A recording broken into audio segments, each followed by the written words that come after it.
ਸਤਿ ਸ਼੍ਰੀ ਅਕਾਲ। ਤੁਸੀਂ ਜੁੜੇ ਹੋਏ ਹੋ ਪੰਜਾਬੀ ਰੇਡੀਓ USA ਦੇ ਨਾਲ ਤੇ ਮੈਂ ਹਾਂ ਪ੍ਰਵੀਨ ਸ਼ਰਮਾ ਲੈ ਕੇ ਹਾਜ਼ਰ ਹਾਂ ਪ੍ਰੋਗਰਾਮ ਖਬਰ ਤੇ ਨਜ਼ਰ।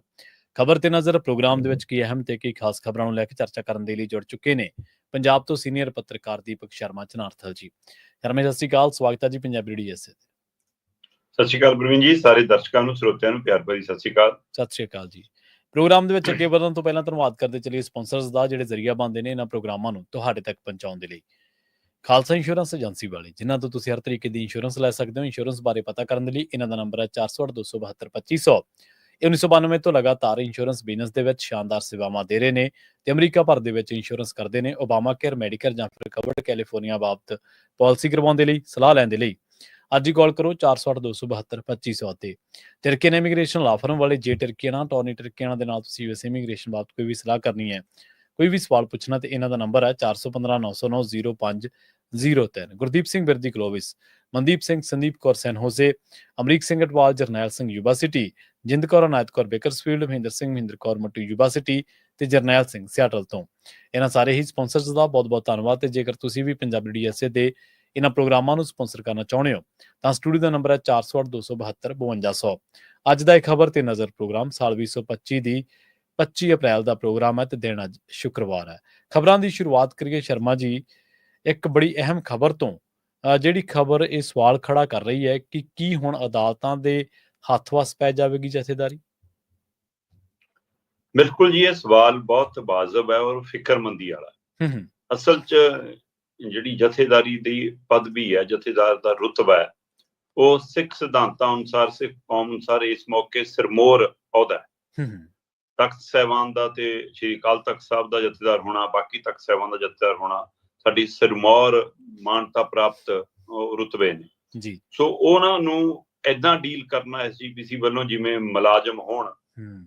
ਤੇ ਚਲੋ, ਜੇ ਤੁਸੀਂ ਮੁਲਾਜ਼ਮ ਵਾਂਗ ਹੀ ਡੀਲ ਕਰਦੇ ਹੋ ਤਾਂ ਵੀ ਮੁਲਾਜ਼ਮ ਲਈ ਵੀ ਕੋਈ ਸਿਧਾਂਤ ਨਿਯਮ ਹੁੰਦੇ ਨੇ ਕਿ ਹਾਂ ਭਾਈ ਉਹਨੂੰ 2 ਮਹੀਨੇ ਦਾ ਨੋਟਿਸ ਦੇਣਾ ਹੈ, 3 ਮਹੀਨੇ ਦੀ ਐਡਵਾਂਸ ਦੇ ਕੇ ਤੋਰਨਾ, ਜੇ ਤੁਰੰਤ ਹਟਾਉਣਾ ਹੈ, ਤੇ ਤੁਸੀਂ ਤਾਂ ਉਹ ਵੀ ਫੋਲੋ ਨਹੀਂ ਕਰਦੇ।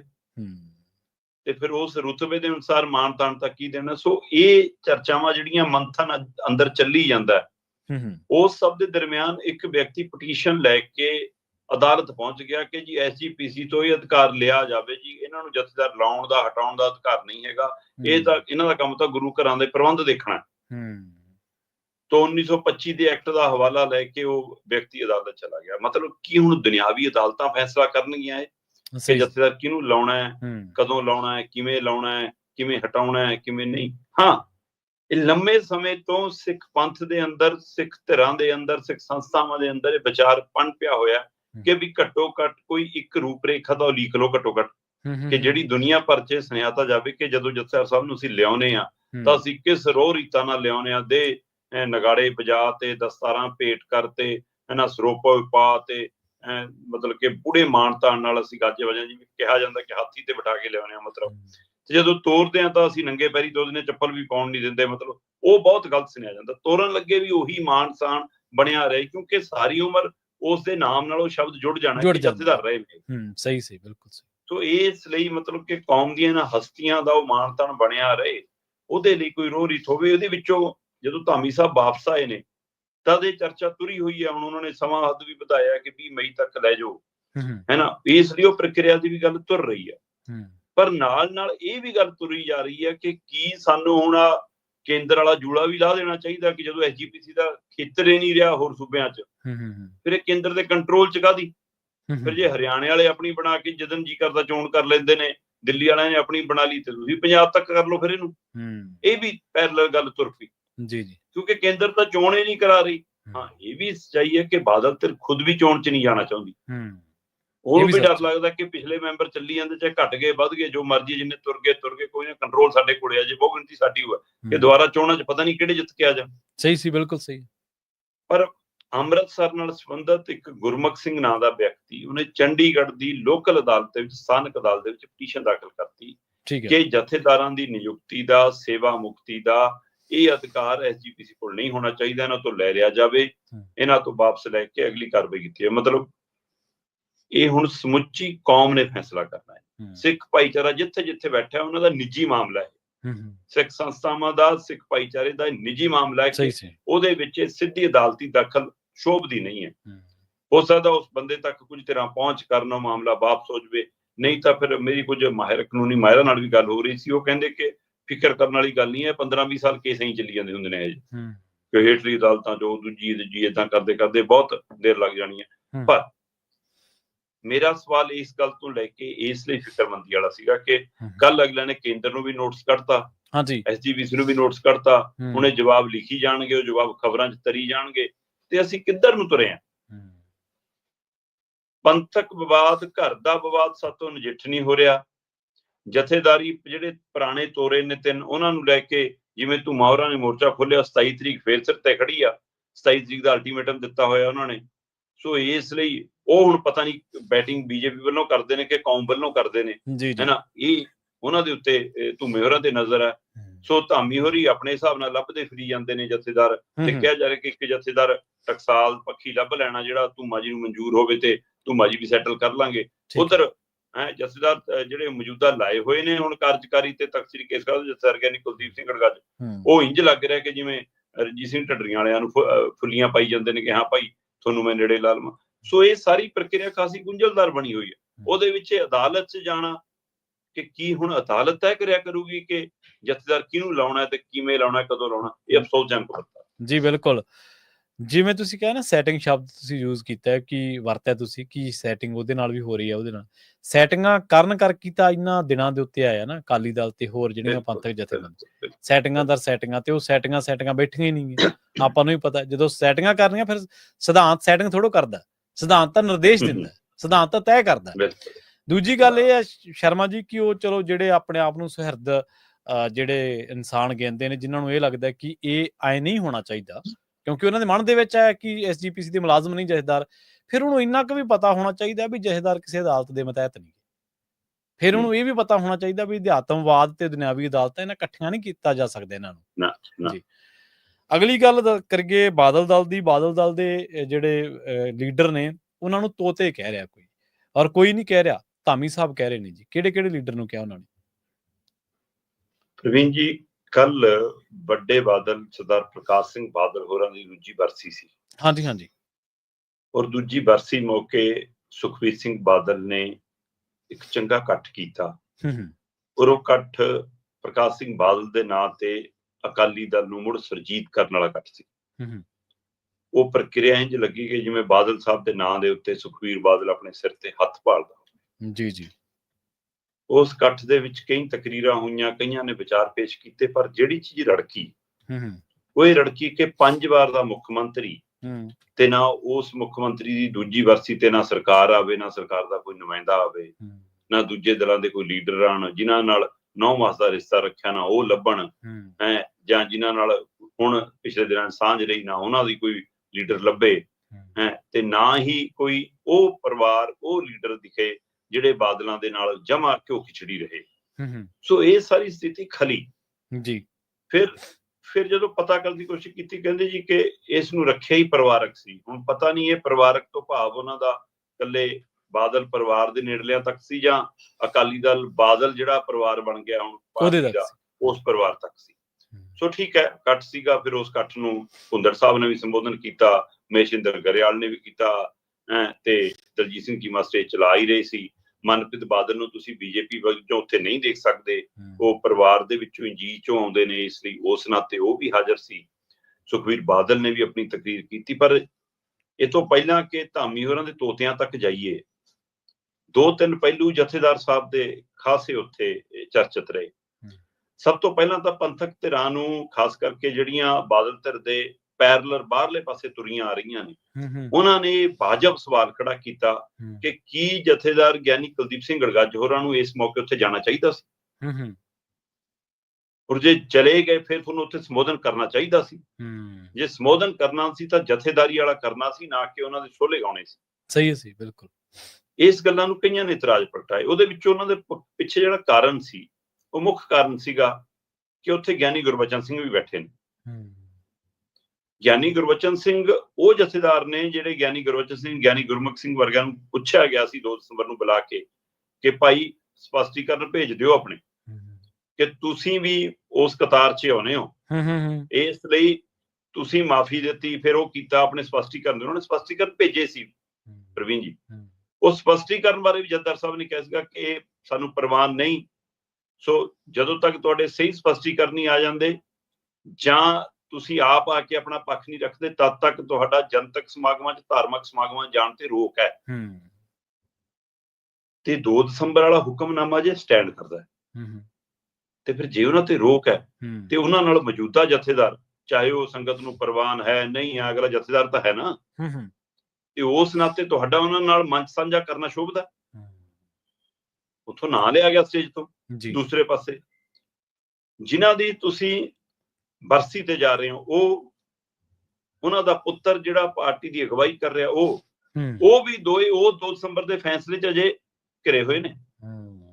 ਇਸੇ ਪ੍ਰਕਾਸ਼ ਸਿੰਘ ਬਾਦਲ ਦੇ ਜੀਵਨ ਦਾ ਦੂਆ ਪੱਖ ਦੱਸ ਕੇ, ਇਹ ਪੱਖ ਉਹ ਹੈ ਜਿਹੜਾ ਕੱਲ ਉੱਥੇ ਗਾਇਆ ਗਿਆ, ਦੂਸਰਾ ਪੱਖ ਉਹ ਜਿਹੜਾ ਅਕਾਲ ਤਖਤ ਸਾਹਿਬ ਦੀ ਫਸੀਲ ਤੋਂ ਪੜ੍ਹਿਆ ਗਿਆ ਤੇ ਉਹ ਤੋਂ ਫਕਰੇ ਕੌਮ ਵਾਪਸ ਲਿਆ ਗਿਆ। ਤੇ ਜਿਸ ਵਿਅਕਤੀ ਤੋਂ ਫਕਰੇ ਕੌਮ ਵਾਪਸ ਲਿਆ ਗਿਆ ਹੋਵੇ, ਇਹਦਾ ਮਤਲਬ ਕੌਮ ਦੀ ਮੁੱਖ ਧਾਰਾ ਤੋਂ ਤੁਸੀਂ ਬਾਹਰ ਕਰ ਲਿਆ ਉਹਨੂੰ। ਤੇ ਜਦੋਂ ਕੌਮ ਦੀ ਮੁੱਖ ਧਾਰਾ ਤੋਂ ਬਾਹਰ ਕਰ ਲਿਆ, ਫਿਰ ਉੱਥੇ ਜਥੇਦਾਰ ਜਾ ਸਕਦੇ ਨੇ ਕਿ ਨਹੀਂ? ਇਹ ਪੰਥਕ ਧਿਰਾਂ ਸਵਾਲ ਕਰ ਰਹੀਆਂ ਨੇ। ਮੈਂ ਇਸ ਦੇ ਲਾਇਕ ਨਹੀਂ ਕਿ ਮੈਂ ਇਹਦੇ ਪਰ ਕੋਈ ਉਂਗਲ ਧਰ ਸਕਾਂ, ਮੈਂ ਕੋਈ ਸਵਾਲ ਕਰ ਸਕਾਂ। ਮੈਂ ਉਸ ਸਵਾਲ ਨਾਲ ਗੱਲ ਰੱਖ ਰਿਹਾ।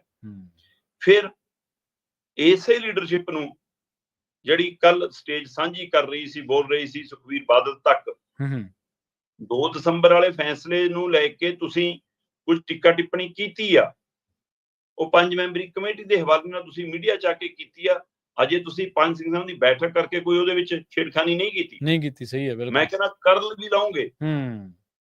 ਚਲੋ ਜੇ ਹੋਇਆ ਹੁੰਦਾ ਤਾਂ ਵੀ ਸੀਗਾ ਕਿ ਹਾਂ ਭਾਈ ਤੁਸੀਂ ਉਹ ਫੈਸਲੇ 'ਚ ਕੁਝ ਬਦਲਾਅ ਕਰ ਲਿਆ, ਕੋਈ ਸੋਧ ਕਰ ਲਈ, ਕੁਝ ਉਹਨੂੰ ਇੱਧਰ ਉੱਧਰ ਸੱਜੇ ਖੱਬੇ ਕਰ ਲਿਆ। ਪਰ ਜੇ ਉਹ 2 ਦਸੰਬਰ ਵਾਲਾ ਫੈਸਲਾ ਜੇ ਜਿਉਂਦਾ ਤਿਉਂ ਹੈ, ਤਾਂ ਉਹਦੇ ਵਿੱਚ ਤਾਂ ਲੀਡਰਸ਼ਿਪ ਆਧਾਰ ਗਵਾਈ ਹੋਈ ਲੀਡਰਸ਼ਿਪ ਹੈ। ਬਿਲਕੁਲ। ਇਹਨੂੰ ਥਾਪੜਾ ਤਾਂ 5 ਮੈਂਬਰੀ ਉਹ 7 ਮੈਂਬਰੀ ਕਮੇਟੀ ਦੀ ਭਰਤੀ ਮੁਹਿੰਮ ਤੋਂ ਬਾਅਦ ਮਿਲਣਾ ਸੀ, ਜਿਹਨੂੰ ਵੀ ਮਿਲਣਾ ਸੀ। ਤੇ ਫਿਰ ਅਜੇ ਤਾਂ ਇਹ ਉਸ ਫੈਸਲੇ ਦੇ ਉੱਤੇ ਖਰੇ ਹੀ ਨਹੀਂ ਉਤਰੇ 2 ਦਸੰਬਰ ਵਾਲੇ ਤੇ। ਫਿਰ ਇਹਨਾਂ ਨਾਲ ਮੰਚ ਸਾਂਝਾ ਕੀਤਾ ਜਾ ਸਕਦਾ? ਇਹ ਸਵਾਲ ਖੜਾ ਹੈ। ਫਿਰ ਜਥੇਦਾਰ ਗਿਆਨੀ ਕੁਲਦੀਪ ਸਿੰਘ ਗੜਗੱਜ ਇੱਕ ਪਿਛਲੇ ਦਿਨਾਂ ਤੋਂ ਲਗਾਤਾਰ ਪੈਰਲਰ ਇੱਕ ਚੰਗਾ ਸੰਦੇਸ਼ ਦਿੰਦੇ ਤੁਰੇ ਆ ਰਹੇ ਸੀ ਕਿ ਹਾਂ ਜੀ, ਪ੍ਰਚਾਰ ਕਿਵੇਂ ਕਰਨਾ ਚਾਹੀਦਾ ਹੈ, ਅੰਮ੍ਰਿਤ ਕਿਵੇਂ ਛਕਣਾ ਚਾਹੀਦਾ, ਗੁਰੂ ਵਾਲੇ ਬਣੋ। ਛੋਟੇ ਛੋਟੇ ਕਲਿੱਪ ਉਹਨਾਂ ਦੇ ਵੀਡੀਓ ਬੜੇ ਚਰਚਿਤ ਆ ਰਹੇ ਸੀ ਕਿ ਉਹ ਜਿਸ ਤਰ੍ਹਾਂ ਇਹ ਕਹਿ ਰਹੇ ਸੀ ਕਿ ਠੀਕ ਹੈ, ਤੁਸੀਂ ਮੇਰੇ ਖਿਲਾਫ ਜੋ ਧਿਰਾਂ ਨੇ ਪ੍ਰਚਾਰ ਕਰਨਾ ਕਰੋ, ਪਰ ਮੈਂ ਆਪਣੀ ਲੀਹ ਖਿੱਚ ਕੇ ਤੁਰ ਰਿਹਾ, ਮੈਂ ਆਪਣਾ ਕਾਰਜ ਕਰਦਾ ਤੁਰਿਆ ਰਿਹਾ। ਪਰ ਕੱਲ ਉੱਥੇ ਰਿਸ਼ਤੇਦਾਰੀਆਂ ਪਾਲਣ ਲੱਗੇ ਜਨਾਬ। ਜਥੇਦਾਰ ਹੋ ਕੇ ਤੁਸੀਂ ਸਿਆਸੀ ਰਿਸ਼ਤੇ ਪਾਲ ਰਹੇ ਹੋ ਕਿ ਉਹ ਤੁਸੀਂ ਆਪਣੀਆਂ ਵਿਸਾਖੀਆਂ ਕਾਇਮ ਕਰ ਰਹੇ ਹੋ ਕਿ ਮੇਰੀ ਜਥੇਦਾਰੀ ਬਚੀ ਰਹੇ? ਕਿਉਂਕਿ ਧਾਮੀ ਸਾਹਿਬ ਲੱਭ ਰਹੇ ਨੇ ਕਿ ਅਕਾਲ ਤਖਤ ਸਾਹਿਬ ਦਾ ਮੈਂ ਪੱਕਾ ਜਥੇਦਾਰ ਕੋਈ ਹੋਰ ਲਾਉਣਾ ਜੀ। ਧਾਮੀ ਸਾਹਿਬ ਤਾਂ ਕੱਲ ਚਲੋ ਆ ਗਏ ਇੱਕ ਸਟੇਜ ਤੇ, ਪਰ ਤਾਂ ਵੀ ਤੁਹਾਡੀ ਰਸਮੀ ਤੌਰ ਤੇ, ਸੰਸਥਾਵਕ ਤੌਰ ਤੇ ਤੁਹਾਡੀ ਆਪਸ ਵਿੱਚ ਕੋਈ ਸਾਂਝ ਨਹੀਂ ਹੋਈ ਅਜੇ ਤੱਕ। ਤੇ ਉੱਥੋਂ ਤੁਸੀਂ ਮੰਚ ਤੋਂ ਸੰਬੋਧਨ ਕਰ ਰਹੇ ਹੋ, ਤੁਸੀਂ ਕੌਮ ਦੇ ਸਿਰਮੌਰ ਸ਼ਖਸੀਅਤ ਹੋ, ਤੁਸੀਂ ਅਕਾਲ ਤਖਤ ਸਾਹਿਬ ਦੇ ਕਾਰਜਕਾਰੀ ਤਖਤ ਸ੍ਰੀ ਕੇਸਗੜ੍ਹ ਸਾਹਿਬ ਦੇ ਜਥੇਦਾਰ ਹੋ, ਤੇ ਆਪਣੇ ਸੰਬੋਧਨ 'ਚ ਕਿੱਸਾ ਪੜ੍ਹਦੇ ਹੋ ਕਿ ਅਸੀਂ ਗਰੀਬ ਘਰੋਂ ਸੀ, ਸਾਡੇ ਪਿੰਡੋਂ ਟਰੱਕ ਆ ਗਿਆ, ਸਾਨੂੰ ਨਾਲ ਲਿਆਏ, ਸਾਨੂੰ ਅਨੰਦਪੁਰ ਸਾਹਿਬ ਲਾ ਗਏ, ਸਾਡੇ ਕੋਲ ਜਾਣ ਲਈ ਪੈਸੇ ਨਹੀਂ ਸੀ, ਇੱਕ ਸਿੰਘ ਨੇ ਸਹਾਇਤਾ ਕੀਤੀ। ਮੈਂ ਕਹਿੰਦਾ ਜਦੋਂ ਆਪਾਂ ਖਾਈ ਘੜੀ ਚੋਂ ਲੰਘੇ ਹੁੰਦੇ ਆ ਤਾਂ ਅਜਿਹੇ ਕਈ ਪੜਾਅ ਆਪਣੇ ਜੀਵਨ 'ਚ ਆਏ ਹੋਣਗੇ, ਔਰ ਉਹਦਾ ਵਿਖਿਆਨ ਹੋਰਨਾਂ ਨੂੰ ਹੌਸਲਾ ਦੇਣ ਲਈ ਕਰਨਾ ਚਾਹੀਦਾ, ਮੋਟੀਵੇਟ। ਤੇ ਮੈਂ ਇਹਦੇ ਕੋਈ ਵਰਖਲਾਫ ਨਹੀਂ। ਉਹਨਾਂ ਨੇ ਫਿਰ ਇਸ ਨੂੰ ਇੱਥੇ ਲਿਆ ਕੇ ਜੋੜਿਆ ਕਿ ਗੁਰੂ ਦੀ ਬਖਸ਼ ਦੇਖੋ ਕਿ ਜਿਹੜੀ ਨਗਰੀ ਦੇ ਵਿੱਚ ਸਾਨੂੰ ਤਾਰ ਕੇ ਲਵਾਰਸ ਵਾਂਗ ਛੱਡ ਗਏ ਸੀ, ਜਿੱਥੋਂ ਸਾਨੂੰ ਘਰਾਂ ਨੂੰ ਮੋੜਨ ਲਈ ਨਹੀਂ ਸੀ, ਅੱਜ ਉਸ ਨਗਰੀ ਤੋਂ ਸਾਨੂੰ ਬਖਸ਼ ਐਸੀ ਹੋਈ ਹੈ ਕਿ ਤਖਤ ਸਾਹਿਬ ਦੀ ਸੇਵਾ ਤੱਕ ਮਿਲੀ ਆ। ਤੇ ਉਸ ਗੱਲ ਨੂੰ ਸੁਣਾਉਂਦਿਆਂ ਹੋਇਆਂ ਉਹਨਾਂ ਦੀ ਗੱਲ ਸੁਣੇ ਹੋ, ਜੇ ਤੁਸੀਂ ਸੁਣੋ ਤਾਂ ਉਹਦੇ ਵਿੱਚੋਂ ਆਖਦੇ ਨੇ ਕਿ ਉਹ ਟਰੱਕ ਆਇਆ, ਟਰੱਕ ਵਾਲੇ ਸਾਨੂੰ ਇੱਥੇ ਲਾ ਗਏ, ਉਹਨਾਂ ਨੇ ਅੱਗੇ ਜਾਣਾ ਸੀ, ਉਹ ਜਿੱਥੇ ਜਾਂਦੇ ਹੁੰਦੇ ਨੇ, ਅਸੀਂ ਉੱਥੇ ਨਹੀਂ ਜਾਣਾ ਸੀ, ਅਸੀਂ ਇੱਥੇ ਰਹਿ ਗਏ। ਕਿਉਂ ਬਈ? ਤੁਸੀਂ ਜਥੇਦਾਰ ਹੋ, ਤੁਸੀਂ ਇਸ ਮੌਕੇ ਜਿਸ ਰੁਤਬੇ ਤੇ ਹੋ, ਤੁਹਾਨੂੰ ਆਪਣੇ ਧਰਮ ਦੇ ਪ੍ਰਚਾਰ ਲਈ ਕੰਮ ਕਰਨਾ ਪੈਣਾ, ਪਰ ਦੂਏ ਧਰਮਾਂ ਦਾ ਸਨਮਾਨ ਵੀ ਕਰਨਾ ਚਾਹੀਦਾ। ਜੇ ਨੈਣਾ ਦੇਵੀ ਸ਼ਬਦ ਕਹਿਣਾ ਪੈਂਦਾ ਤਾਂ ਮੂੰਹ ਤੇ ਲਿਆਉਣ 'ਚ ਕੀ ਹਰਜ ਹੋ ਰਿਹਾ ਸੀ? ਜੇ ਉਹ ਇਹ ਕਹਿ ਦਿੰਦੇ ਕਿ ਉਹ ਮਾਤਾ ਨੈਣਾ ਦੇਵੀ ਜਾ ਰਿਹਾ ਸੀ ਟਰੱਕ, ਜੀ ਅਸੀਂ ਨਹੀਂ ਗਏ, ਜਾਂ ਮੈਂ ਇਹ ਮਾਨਤਾ ਨਹੀਂ ਮੰਨਦਾ, ਮੈਂ ਨਹੀਂ ਜਾਣਾ ਸੀ, ਹੈਨਾ, ਫਿਰ ਗੱਲ ਹੋਰ ਸੀ। ਪਰ ਤੁਸੀਂ ਸ਼ਬਦ ਵੀ ਬੋਲਣ ਨੂੰ ਤੱਕਦੇ ਹੋ, ਮਤਲਬ ਤੁਹਾਡੇ ਗਲੇ 'ਚ ਕਿਉਂ ਸ਼ਬਦ ਅੜਦੇ ਆ?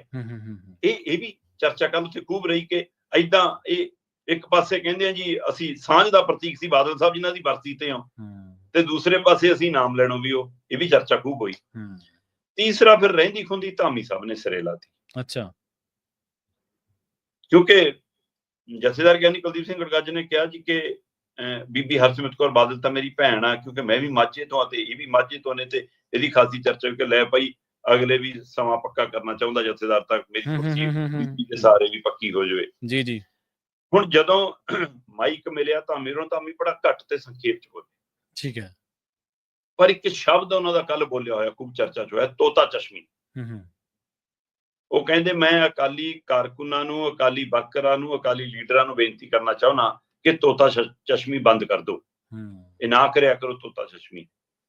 ਤੁਸੀਂ ਚੁਗਲੀਆਂ ਕਰਦੇ ਹੋ, ਜਾ ਕੇ ਨਿੰਦਿਆ ਕਰਦੇ ਹੋ, ਉਹ ਲੀਡਰ ਨੂੰ ਸਹੀ ਦੱਸਿਆ ਕਰੋ, ਸਿੱਧਾ ਸਪਸ਼ਟ ਦੱਸਿਆ ਕਰੋ, ਉਹਦੇ ਕੋਲ ਝੂਠ ਬੋਲਣਾ ਬੰਦ ਕਰ ਦਿਓ। ਹੁਣ ਕੌਣ ਲੀਡਰ? ਸੁਖਬੀਰ ਸਿੰਘ ਬਾਦਲ। ਕਿਹੜੇ ਲੀਡਰ? ਜਿਹੜੇ ਬਾਦਲ ਦੀ ਅੱਜ ਕੱਲ੍ਹ ਜੁੰਡਲੀ ਬਣੇ ਹੋਏ ਨੇ, ਉਹਨਾਂ ਨੂੰ ਕੀ ਤੋਤੇ ਕਹਿ ਰਹੇ ਨੇ? ਉਹਨਾਂ ਵਰਕਰਾਂ ਨੂੰ ਜਿਹੜੇ ਕੱਲ ਆਏ, ਜਿਨ੍ਹਾਂ ਨਾਲ ਸੋਨੀ, ਮੋਨੀ, ਟੋਨੀ, ਪੋਨੀ, ਲੱਗਦਾ ਹੈ ਪਤਾ ਨਹੀਂ ਕਿਹੜੇ ਨਾਮ, ਜਿਹੜੇ ਅਕਾਲੀ ਦਲ ਚ ਇਹੋ ਜਿਹੇ ਨਾਮ ਕਦੇ ਚੱਲਦੇ ਸੀ। ਸੋ ਉਹਨਾਂ ਨੂੰ ਕਿਹਾ। ਹੁਣ ਇਹ ਧਾਮੀ ਸਾਹਿਬ ਜਾਣਦੇ ਆ, ਸੁਖਬੀਰ ਬਾਦਲ ਜਾਣਦੇ ਆ, ਪਰ ਉਹਨਾਂ ਨੇ ਬਕਾਇਦਾ ਇਹ ਸ਼ਬਦ ਵਰਤਿਆ 2 ਵਾਰ ਕਿ ਤੋਤਾ ਚਸ਼ਮੀ ਬੰਦ ਕਰੋ। ਮੈਂ ਲੀਡਰਾਂ ਨੂੰ ਗੱਲ ਆਖਣੀ ਚਾਹੁੰਦਾ ਕਿ ਆਪਣੀਆਂ ਇਹ ਚੁਸਤ ਚਲਾਕੀਆਂ ਬੰਦ ਕਰ ਦਿਓ, ਨਿੰਦਿਆ ਚੁਗਲੀ ਬੰਦ ਕਰ ਦਿਓ, ਸਹੀ ਗੱਲ ਦੱਸਿਆ ਕਰੋ, ਜਾ ਕੇ ਕੰਮ ਦੀ ਗੱਲ ਦੱਸਿਆ ਕਰੋ। ਇਹਦਾ ਮਤਲਬ ਉਹਨਾਂ ਨੇ ਇਹ ਕਹਿਣ ਦੀ ਕੋਸ਼ਿਸ਼ ਕੀਤੀ ਕਿ ਭਾਈ ਤੁਸੀਂ ਉਹਦੀ ਹਾਂ 'ਚ ਹਾਂ ਮਿਲਾਉਂਦੇ ਹੋ, ਗਲਤ ਨੂੰ ਗਲਤ, ਠੀਕ ਨੂੰ ਠੀਕ, ਕਿਉਂਕਿ ਤੋਤੇ ਦਾ ਕੰਮ ਇਹੀ ਆ। ਜੀ ਜੀ। ਜੇ ਉਹਦਾ ਮਾਲਕ ਗਾਲਾਂ ਕੱਢੂਗਾ, ਉਹਨੇ ਗਾਲਾਂ ਸਿੱਖ ਲੈਣੀਆਂ। ਜੇ ਉਹਦਾ ਮਾਲਕ ਨਾਮ ਜਪੂਗਾ, ਉਹਨੇ ਨਾਮ ਜਪਣਾ ਸ਼ੁਰੂ ਕਰ ਦੇਣਾ। ਮਿੱਠੂ ਰਾਮ ਚੂਰੀ ਖਾਊਗਾ ਤਾਂ ਮਿੱਠੂ ਰਾਮ ਫਿਰ ਵੀ ਇਹੀ ਕਹੂਗਾ, ਮਿੱਠੂ ਰਾਮ ਚੂਰੀ ਖਾਊਗਾ। ਸੋ ਇਹ ਇਸ ਲਈ ਉਹ ਕਹਿੰਦੇ ਤੋਤਾ ਚਸ਼ਮੀ ਬੰਦ ਕਰੋ। ਕੀ ਧਾਮੀ ਹੋਰੀ ਆਪਣੇ ਮਨ ਦਾ ਗਵਾਰ ਕੱਢ ਗਏ? ਪਰ ਇਹ ਗਵਾਰ ਕੱਢ ਕੇ ਵੀ ਧਾਮੀ ਸਾਹਿਬ ਤੁਸੀਂ ਵੀ ਅਜੇ ਪ੍ਰਵਾਨ ਨਹੀਂ ਚੜ ਰਹੇ। ਹੁਣ ਦੂਸਰੀ ਵਾਰ ਦੀ ਵਾਪਸੀ ਆਉਣ ਤੋਂ ਬਾਅਦ ਬੇਸ਼ੱਕ ਤੁਸੀਂ ਕੁਝ ਚੰਗਾ ਕਰਨਾ ਉਲੀਕਦੇ ਹੋ, ਪਰ ਜਿਹੜੇ ਸਿਧਾਂਤਾਂ ਤੇ ਸਮਝੌਤਾ ਕਰਕੇ ਤੁਸੀਂ ਪਰਤੇ ਹੋ, ਉਹ ਸਿਧਾਂਤ ਤੁਹਾਡੇ ਵੀ ਅਜੇ ਲਾਗੂ ਨਹੀਂ ਹੋ ਰਹੇ, ਤੇ ਤੁਹਾਨੂੰ ਵੀ ਇਸ ਤਰ੍ਹਾਂ ਲਿਆ ਕੇ ਛੱਡ ਦਿੱਤਾ ਗਿਆ ਗਵਾਚੀ ਗਾਂ ਵਾਂਗ। ਸੋ ਹੁਣ ਇਸ ਸਥਿਤੀ ਦੇ ਵਿੱਚ ਬੇਸ਼ੱਕ ਤੁਸੀਂ ਅੱਜ ਆ ਗਏ ਤੇ ਇੱਥੇ ਬੋਲ ਗਏ, ਪਰ ਤੁਹਾਡਾ ਵੀ ਵਕਾਰ ਅਜੇ ਵੀ ਦਾਅ ਤੇ ਹੈ। ਮੈਂ ਪਹਿਲਾਂ ਵੀ ਸ਼ਾਇਦ ਗੱਲ ਕੀਤੀ ਸੀ, ਅੱਜ ਵੀ ਮੇਰਾ ਸਵਾਲ ਉੱਥੇ ਖੜਾ ਹੈ ਕਿ ਇਹ ਨਦੀ ਦੇ, ਦਰਿਆ ਦੇ ਉਹ 2 ਕਿਨਾਰੇ ਨੇ ਜਿਹੜੇ ਹੁਣ ਆਪਸ ਵਿੱਚ ਮਿਲਣੇ ਔਖੇ ਨੇ। ਇੱਕ ਪਾਸੇ ਧਾਮੀ, ਇੱਕ ਪਾਸੇ ਜਥੇਦਾਰ ਗੜਗੱਜ। ਤੇ ਫਿਰ ਜੇ ਐਂ ਤੁਰਨਾ, ਫਿਰ ਇੱਕੋ ਮਿਆਨ ਹੈ ਬਾਦਲਾਂ ਦੀ, ਉਹ 'ਚ 2 ਤਲਵਾਰਾਂ ਇਕੱਠੀਆਂ ਨਹੀਂ ਪੈ ਸਕਦੀਆਂ। ਇੱਕੋ ਰਹੂਗੀ, ਇੱਕ ਬਾਹਰ ਰਹਿ ਜੂਗੀ। ਕਿਹੜੀ ਰਹੂਗੀ ਆਉਣ ਵਾਲਾ ਸਮਾਂ ਤੈਅ ਕਰੂਗਾ। ਬਿਲਕੁਲ ਸਹੀ ਹੈ ਜੀ। ਤੇ ਅਗਲੀ ਗੱਲ ਕਰੀਏ ਪੰਜਾਬ ਸਰਕਾਰ ਦੀ। ਕਹਿੰਦੇ ਸਰਕਾਰ ਨੇ 3 ਮਹੀਨਿਆਂ ਦੇ ਵਿੱਚ 3 ਵਿਜੀਲੈਂਸ ਮੁਖੀ ਬਦਲਤੇ ਜੀ। ਇਹ ਕੱਲ ਕਮਾਲ ਹੈ ਸਰਕਾਰ ਦੀ। ਮੈਨੂੰ ਨਹੀਂ ਪਤਾ ਪ੍ਰਵੀਨ ਜੀ, ਸਾਨੂੰ ਉਹਦੀ ਸ਼ਾਬਾਸ਼ੀ ਕਰਨੀ ਬਣਦੀ ਹੈ, ਤਾਰੀਫ ਕਰਨੀ ਬਣਦੀ ਹੈ, ਉਸ ਨੂੰ ਹੌਸਲਾ ਅਫਜ਼ਾਈ ਦੇਣੀ ਪੈਂਦੀ ਹੈ। ਉਹ ਕਹਿੰਦੇ ਵੀ ਇਹ ਜਿਹੜਾ ਮੌਜੂਦਾ ਵਿਜੀਲੈਂਸ ਮੁਖੀ ਸੀਗਾ, ਇਹਦੇ ਨਾਲ 2-3 ਅਫਸਰ ਅਧਿਕਾਰੀ ਹੋਰ, ਇਹ ਜੀ ਜਿਹੜਾ ਲਾਇਸੈਂਸ ਘਟਾਲਾ ਹੈ ਉਹ 'ਚ ਫਸ ਗਏ, ਇਸ ਲਈ ਅਸੀਂ ਸਸਪੈਂਡ ਕਰਤੇ। ਮਤਲਬ ਇਸ ਕਾਰਵਾਈ ਤੋਂ ਤਾਂ ਇਹ ਲੱਗਦਾ ਕਿ ਵਾਹ, ਸਰਕਾਰ ਨੇ ਕਮਾਲ ਕਰਤੀ, ਤੁਰੰਤ ਕਾਰਵਾਈ ਕੀਤੀ ਕਿ ਸਾਨੂੰ ਜੀ ਮੁੱਖ ਮੰਤਰੀ ਕੋਲ ਸਿੱਧੀਆਂ ਸ਼ਿਕਾਇਤਾਂ ਜਿਹੜੀਆਂ ਆਉਂਦੀਆਂ, ਉਹਨਾਂ ਦੀ ਸ਼ਿਕਾਇਤਾਂ ਆ ਰਹੀਆਂ ਸੀ ਤੇ ਉਹਦੇ ਆਧਾਰ ਤੇ ਕਾਰਵਾਈ ਹੋ ਜੀ। ਪਰ ਸਵਾਲ ਇਹ ਹੈ ਕਿ ਤੁਸੀਂ ਫਾਈਲ ਪਹਿਲਾਂ ਨਹੀਂ ਖੋਲਦੇ ਅਗਲੇ ਦੀ। ਜਿਵੇਂ ਆਪਾਂ ਉਹ ਕਹਿੰਦੇ ਸੀ ਨਾ ਕਿ ਬਾਬਾ ਟੇਕ ਸਿੰਘ ਧਨੌਲਾ ਵਾਲੀ ਫਾਈਲ ਦੇ ਵਿੱਚ ਖਾਸੀਆਂ ਦਾਗਦਾਰ ਪੰਨੇ ਨੇ, ਹੁਣ ਉਹਦੇ ਉੱਤੇ ਸਿਫਾਰਿਸ਼ ਵਾਲੀ ਚਿੱਠੀ ਜੇ ਲੰਬੀ ਪਿੰਡ ਤੋਂ ਲੰਬੀ ਹਲਕੇ ਤੋਂ ਬਾਦਲ ਪਿੰਡ ਤੋਂ ਆਈ ਹੋਊਗੀ, ਫਿਰ ਉਹ ਉੱਪਰ ਵਾਲੀ ਚਿੱਠੀ ਦੇਖਦੇ ਆ, ਫਿਰ ਥੱਲੇ ਵਾਲੇ ਕਾਗਜ਼ ਤਾਂ ਫਰੋਲਦੇ ਨਹੀਂ। ਉਹਦਾ ਜਦੋਂ ਹਟਾਉਣਾ ਹੋਊਗਾ ਫਿਰ ਕਹਿਣਗੇ ਕਿ ਥੱਲੇ ਵਾਲੇ ਕਾਗਜ਼ ਫਰੋਲ ਲਓ। ਉਹ ਕੰਮ ਇੱਥੇ ਹੈ। ਮਤਲਬ ਜਦੋਂ ਲਾਉਣਾ ਸੀ ਉਦੋਂ ਤੁਸੀਂ ਸਿਫਾਰਿਸ਼ ਦੇਖਦੇ ਹੋ ਦਿੱਲੀ ਵਾਲਿਆਂ ਦਾ ਕਾਗਜ਼ ਲੱਗਿਆ ਕਿ ਨਹੀਂ ਲੱਗਿਆ, ਤੁਸੀਂ ਬੰਦੇ ਦਾ ਰਿਕਾਰਡ ਦੇਖਦੇ ਹੀ ਨਹੀਂ। ਲਾਉਣ ਲੱਗੇ ਤੁਹਾਨੂੰ ਪਤਾ ਲੱਗਿਆ। ਪਿਛਲੇ 3 ਮਹੀਨਿਆਂ 'ਚ ਫਰਵਰੀ 'ਚ ਇੱਕ ਲਾਇਆ, ਮਾਰਚ 'ਚ ਇੱਕ ਲਾਇਆ, ਤੇ ਹੁਣ ਅਪ੍ਰੈਲ 'ਚ ਆ ਕੇ, ਮਤਲਬ 3 ਮਹੀਨਿਆਂ 'ਚ 3 ਵਿਜੀਲੈਂਸ ਮੁਖੀ ਬਦਲਤੇ। ਇੱਥੋਂ ਸਰਕਾਰ ਦੀ ਕਾਰਗੁਜ਼ਾਰੀ ਦਾ ਪ੍ਰਗਟਾਉਂਦਾ। ਵਿਜੀਲੈਂਸ ਉਹ ਅਦਾਰਾ ਹੈ ਜਿਹਦੇ ਰਾਹੀਂ ਤੁਸੀਂ ਕਹਿੰਦੇ ਹੋ ਭ੍ਰਿਸ਼ਟਾਚਾਰ ਮਕਾਉਣਾ, ਜਿਹਦੇ ਰਾਹੀਂ ਅਸੀਂ ਠੱਗ ਚੋਰ ਫੜਨੇ ਆ। ਤੇ ਜੇ ਉੱਥੇ ਹੀ ਇਹੋ ਜਿਹੇ ਬੰਦੇ ਬੈਠੇ ਨੇ ਤੇ 1 ਮਹੀਨੇ ਬਾਅਦ ਤੁਹਾਨੂੰ ਬੰਦਾ ਬਦਲਣਾ ਪਵੇ ਤਾਂ ਕਿਵੇਂ ਇੱਕ ਐਨ ਬਹਿੰਦੇ ਪਾਣੀ ਵਾਂਗ ਕੰਮ ਚੱਲੂਗਾ ਜੀ? ਦੱਸੋ ਮੈਨੂੰ। ਫਿਰ ਤਾਂ ਉਤਰਾ ਚੜਾਈ ਰਹਿਣਗੇ, ਜਾਨੂੰ ਅਗਲਾ ਸਮਝਦਾ ਜਾਨੂੰ ਤੁਸੀਂ ਬਦਲ ਦਿੰਦੇ ਹੋ। ਸੋ ਹੁਣ ਇਹਨਾਂ ਨੇ ਤਾਂ ਇਹੀ ਦਮ ਭਰਿਆ ਕਿ ਅਸੀਂ ਸਾਡੇ ਕੋਲ ਸ਼ਿਕਾਇਤਾਂ ਸੀ, ਉਹਦੇ ਆਧਾਰ ਤੇ ਅਸੀਂ ਕਾਰਵਾਈ ਕੀਤੀ ਆ, ਇਸ ਲਈ ਅਸੀਂ ਉਹਨੂੰ ਹਟਾਇਆ। ਚੰਗੀ ਗੱਲ ਹੈ ਜੀ। ਉਹ ਬਿਕਰਮ ਮਜੀਠੀਆ ਦੇ ਮਾਮਲੇ 'ਚ ਵੀ ਇਹ ਗਏ ਸੀ ਅਦਾਲਤ ਕੇ ਲਓ ਜੀ ਉਹਦੀ ਜ਼ਮਾਨਤ ਰੱਦ ਕੀਤੀ ਜਾਵੇ। ਅਦਾਲਤ ਕਹਿੰਦੀ, ਸੁਪਰੀਮ ਕੋਰਟ ਕਹਿੰਦੀ ਜ਼ਮਾਨਤ ਤਾਂ ਨਹੀਂ ਰੱਦ ਹੁੰਦੀ ਉਹਦੀ। ਹਾਂ, ਬਿਕਰਮ ਮਜੀਠੀਆ ਨੂੰ ਹਦਾਇਤ ਜ਼ਰੂਰ ਹੈ ਕਿ ਉਹ ਸਿੱਟ ਨੂੰ ਜਦੋਂ ਲੋੜ ਹੋਵੇ ਪੁੱਛਗਿੱਛ ਲਈ ਹਾਜ਼ਰ ਹੋਵੇ, ਸਹਿਯੋਗ ਕਰੇ, ਤੇ ਉਹ ਮਤਲਬ ਕਿ ਆਪ ਕੋਈ ਇਸ ਮਸਲੇ ਤੇ ਬਿਆਨਬਾਜ਼ੀ ਨਾ ਕਰੇ ਜੀ। ਤੇ ਪਰ ਇਹ ਤਾਂ ਜ਼ਮਾਨਤ ਰੱਦ ਕਰਾਉਣ ਗਏ ਸੀ, ਅਦਾਲਤ ਨੇ ਤੋੜਤਾ ਕਿ ਨਾ ਉਹਦਾ ਹੱਕ ਹੈ। ਤੇ ਕੱਲ ਪ੍ਰਤਾਪ ਬਾਜਵੇ ਨੂੰ ਫਿਰ ਬੁਲਾਇਆ ਸੀ ਥਾਣੇ। ਪ੍ਰਤਾਪ ਬਾਜਵਾ ਬੈਠਾ ਸੀ ਕੱਲ, ਨਾ ਦਰੀ ਵਿਛੀ ਕਾਂਗਰਸੀਆਂ ਦੀ, ਨਾ ਗੱਦੇ ਵਿਛੇ, ਨਾ ਮੈਕ ਲੱਗਿਆ, ਨਾ ਧਰਨਾ ਲੱਗਿਆ। ਤੇ ਉਧਰ ਵੀ ਤਲਵਾਰ ਲਟਕਦੀ ਹੈ ਕਿ ਚਲੋ ਦੱਸ ਕੇ ਪਤਾ ਨਹੀਂ ਕਦ ਗ੍ਰਿਫਤਾਰ ਕਰ ਲੈਣ। ਇੱਧਰ ਤਾਂ ਤੁਸੀਂ ਇਹ ਕਾਰਵਾਈਆਂ ਪਾ ਰਹੇ ਹੋ। ਹਾਂਜੀ, ਜਿਹੜੇ ਤੁਸੀਂ ਆਪਣੇ ਫੜੇ ਸੀ ਵਿਜੇ ਸਿੰਗਲਾ, ਸਰਾਰੀ ਫਰਾਰੀ, ਜੇ ਉਹਨਾਂ ਤੇ ਕਦੇ ਕਾਰਵਾਈ ਹੁੰਦੀ ਦਿਖੀ ਨਹੀਂ। ਉਹਦੀਆਂ ਵੀ ਸ਼ਿਕਾਇਤਾਂ ਆਈਆਂ ਸੀ ਤੁਹਾਡੇ ਕੋਲ, ਉਹਦੇ ਤੁਹਾਨੂੰ ਨਿੱਜੀ ਪਤਾ ਸੀ ਸਾਰਾ ਕੁਝ। ਸੋ ਇਹ ਜਿਹੜੇ ਰੰਗ ਰੂਪ ਆਉਂਦੇ ਆ ਨਾ ਇਦਾਂ, ਇਹ ਦਿਖਾਵੇ ਦੀ, ਡਰਾਮੇ ਦੀ। ਹੁਣ ਤੁਸੀਂ ਹੁੰਦਾ ਦਾ ਲੁਧਿਆਣਾ ਚੋਣਾਂ 'ਚ ਖੂਬ ਗਾ ਸਕਦੇ ਹੋ ਵਿਜੀਲੈਂਸ ਅਸਾਂ ਬਿਜ਼ਨਸ ਮੁਖੀ ਨਹੀਂ ਬਖਸ਼ਿਆ ਜੀ, ਦੇਖੋ ਐਂ ਕਾਰਵਾਈ ਕਰਤੀ। ਸੋ ਇਹ ਕਿੰਨੀ ਕੁ ਦੇਰ ਚੱਲਣਗੇ ਉਹੀ ਪੁਰਾਣੇ ਤੁਹਾਡੇ ਪੱਤੇ? ਉਹਨਾਂ ਹੀ ਪੁਰਾਣੇ ਪੱਤਿਆਂ ਨਾਲ ਤੁਸੀਂ ਦੁਬਾਰਾ ਸੀਪ ਲਾਉਣ ਨੂੰ ਫਿਰਦੇ ਹੋ, ਬਾਰ-ਬਾਰ ਨਹੀਂ ਲੱਗਦੀ ਹੁੰਦੀ। ਜੀ ਜੀ, ਸਹੀ ਹੈ। ਤੇ ਅਗਲੀ ਗੱਲ ਕਰੀਏ ਪਹਿਲਗਾਮ ਦੀ। ਪਹਿਲਗਾਮ ਮਾਮਲੇ ਦੇ ਵਿੱਚ ਕਹਿੰਦੇ ਪਾਕਿਸਤਾਨ ਦੇ ਤਾਂ ਬੋਲ ਵਿਗੜੇ ਨੇ, ਪਰ ਸਾਡਾ ਸਿਸਟਮ ਵੀ ਵਿਗੜਿਆ ਪਿਆ ਜੀ। ਪ੍ਰਵੀਨ ਜੀ, ਅਫਸੋਸਜਨਕ ਹੈ ਕਿ ਇਹ ਜੋ ਘਟਨਾ ਵਾਪਰੀ ਸੀ ਉਹਦੇ ਉੱਤੇ ਮਤਲਬ ਸਾਡੇ ਗਵਾਂਢੀ ਮੁਲਕ ਨੇ, ਪਾਕਿਸਤਾਨ ਨੇ ਜਿਹੋ ਜਿਹਾ ਰੁਖ ਅਖਤਿਆਰ ਕੀਤਾ, ਉਹ ਸ਼ੋਭਦਾ ਨਹੀਂ। ਇਹ ਹੁਣ ਜੱਗ 'ਚ, ਦੁਨੀਆ 'ਚ ਕਿਤੇ ਵੀ ਲੁਕਿਆ ਨਹੀਂ ਹੈ ਕਿ ਤੁਹਾਡੀ ਫੌਜ ਸ਼ੈਲਟਰ ਦਿੰਦੀ ਆ, ਤੁਹਾਡੀ ਫੌਜ ਟ੍ਰੇਨਿੰਗ ਕਰਾਉਂਦੀ ਆ, ਪਾਲਦੀ ਆ, ਤੁਹਾਨੂੰ ਹਥਿਆਰ ਮਿਲਦੇ ਨੇ, ਤੁਹਾਨੂੰ ਪੈਸਾ ਵੀ ਮਿਲਦਾ ਬਾਹਰੋਂ, ਉਹ ਸਾਰੀ ਕਾਰਵਾਈ ਤੋਂ ਸਾਰਾ ਕੁਝ ਸਪਸ਼ਟ ਹੈ। ਪਰ ਜਦੋਂ ਜਿਹੀ ਘਟਨਾ ਵਾਪਰ ਜਾਂਦੀ ਹੈ ਤਾਂ ਉਸ ਨੂੰ ਠਰਮਿਨਾ ਲੈਣ ਦੀ ਲੋੜ ਹੁੰਦੀ ਹੈ। ਜਿਹੜੀ ਪੀੜਤ ਧਿਰ ਹੈ ਉਹ ਰੋਸਾ ਵੀ ਪ੍ਰਗਟਾਊਗੀ, ਉਹ ਗੁੱਸਾ ਵੀ ਪ੍ਰਗਟਾਊਗੀ, ਉਹ ਹਮਲਾਵਰ ਵੀ ਹੋਊਗੀ। ਜੇ ਤੁਸੀਂ ਸੱਚਮੁੱਚ ਉਹਨੂੰ ਠਰਮਿਨਾ ਨਿਭਾਉਣਾ ਚਾਹੁੰਦੇ ਹੋ ਤਾਂ ਤੁਹਾਨੂੰ ਕੁਝ ਗੱਲਾਂ ਕਬੂਲ ਵੀ ਕਰਨੀਆਂ ਪੈਣਗੀਆਂ ਤੇ ਕੁਝ ਗੱਲਾਂ ਦੇ ਉੱਤੇ ਨਰਮੀ ਵੀ ਰੱਖਣੀ ਪੈਂਦੀ। ਪਰ ਪਹਿਲਾਂ ਤੁਸੀਂ ਉਹ ਜਿਹੇ ਫੈਸਲੇ ਕੀਤੇ। ਹੁਣ ਕਹਿੰਦੇ ਜੀ ਇਧਰੋਂ ਜਲ ਸੰਧੀ ਤੋੜਤੀ, ਅਸੀਂ ਸ਼ਿਮਲਾ ਸਮਝੌਤਾ ਤੋੜਦੇ ਹਾਂ। ਜਲ ਸੰਧੀ ਤੋੜ ਕੇ ਵੀ ਜਦੇ ਪਾਣੀ ਬੰਦ ਨਹੀਂ ਹੁੰਦਾ ਤਾਂ 10-12 ਸਾਲ ਲੱਗਣਗੇ ਜੇ ਪਾਣੀ ਬੰਦ ਕਰਨਾ। ਪਰ ਸ਼ਿਮਲਾ ਸਮਝੌਤਾ ਤੋੜ ਕੇ ਤੁਸੀਂ ਲਾਈਨ ਤਾਂ ਮਿਟਾਤੀ। ਫਿਰ ਜੇ ਲਾਈਨ ਮਿਟਾਤੀ, ਅਗਲੇ ਕਹਿਣਗੇ ਸਾਡੀ ਤਾਂ ਲਾਈਨ ਅਸੀਂ ਇੱਥੇ ਖਿੱਚਾਂਗੇ, ਫਿਰ ਲੜ ਲਓ। ਸਹੀ ਹੈ। ਸਰਹੱਦ ਵਾਲਾ ਮਸਲਾ ਹੀ ਜੇ ਤੁਸੀਂ ਮੁਕਾ ਰਹੇ ਹੋ, ਫਿਰ ਤਾਂ ਭਾਰਤ ਫੌਜ ਤੈਅ ਕਰ ਲੂਗੀ ਕਿ ਅਸੀਂ ਕਿੱਥੇ ਝੰਡਾ ਕੱਢਣਾ ਆਪਣਾ। ਫਿਰ ਇਹਦਾ ਮਤਲਬ ਤੁਸੀਂ ਆਪ ਰਾਹ ਖੋਲ ਰਹੇ ਹੋ। ਪਰ ਇਹ ਸਾਰੀਆਂ ਗੱਲਾਂ ਵੀ ਜੇ ਆਪਾਂ ਦਰਕਨਾਰ ਕਰ ਦਈਏ ਜੀ ਤਾਂ ਉਹਦੇ ਵਿਦੇਸ਼ ਮੰਤਰੀ ਦੇ ਜੋ ਬੋਲ ਸੀ ਕਿ ਵੀ ਇਹ ਤਾਂ ਫਰੀडम ਫਾਈਟਰ ਵੀ ਹੋ ਸਕਦੇ ਨੇ, ਅੱਛਾ, ਇਹ ਅੱਤਵਾਦੀ ਤਾਂ ਸੁਤੰਤਰਤਾ ਸੈਨਾਨੀ ਹੋ ਸਕਦੇ ਨੇ। ਮਤਲਬ ਤੁਸੀਂ ਹੋਰ ਤੀਲੀ ਲਾ ਰਹੇ ਹੋ। ਮੈਂ ਕਹਿੰਦਾ ਬਿਲਕੁਲ ਇਹ ਪਾਕਿਸਤਾਨ ਤੋਂ ਹੋਣ, ਇਹ 'ਚ ਸਥਾਨਕ ਲੋਕ ਸ਼ਾਮਲ ਹੋਣ, ਉਹ ਲੋਕ ਪਛਾਣੇ ਜਾਣ, ਉਹਨਾਂ ਤੇ ਕਾਰਵਾਈ ਹੋਵੇ। ਪਰ ਇਹਦਾ ਮਤਲਬ ਇਹ ਥੋੜਾ ਕਿ ਉਹਨਾਂ ਦੀ ਆੜ ਦੇ ਵਿੱਚ ਤੁਸੀਂ ਸਾਰੇ ਕਸ਼ਮੀਰ ਨੂੰ ਫਾਹੇ ਟੰਗ ਦੋ। ਨਹੀਂ, ਬਿਲਕੁਲ ਹਰ ਕਸ਼ਮੀਰ ਨੂੰ ਫਾਹੇ ਟੰਗ ਦੋ। ਉਹ ਦ੍ਰਿਸ਼ ਹੁਣ ਬੜੇ ਉੱਗੜ ਕੇ ਸਾਹਮਣੇ ਆਉਣ ਲੱਗੇ ਨੇ ਕਿ ਕਸ਼ਮੀਰੀਆਂ ਨੇ ਕਿਵੇਂ ਮਦਦ ਕੀਤੀ ਆਮ ਸੈਲਾਨੀਆਂ ਦੀ। ਹਾਂਜੀ, ਬਿਲਕੁਲ।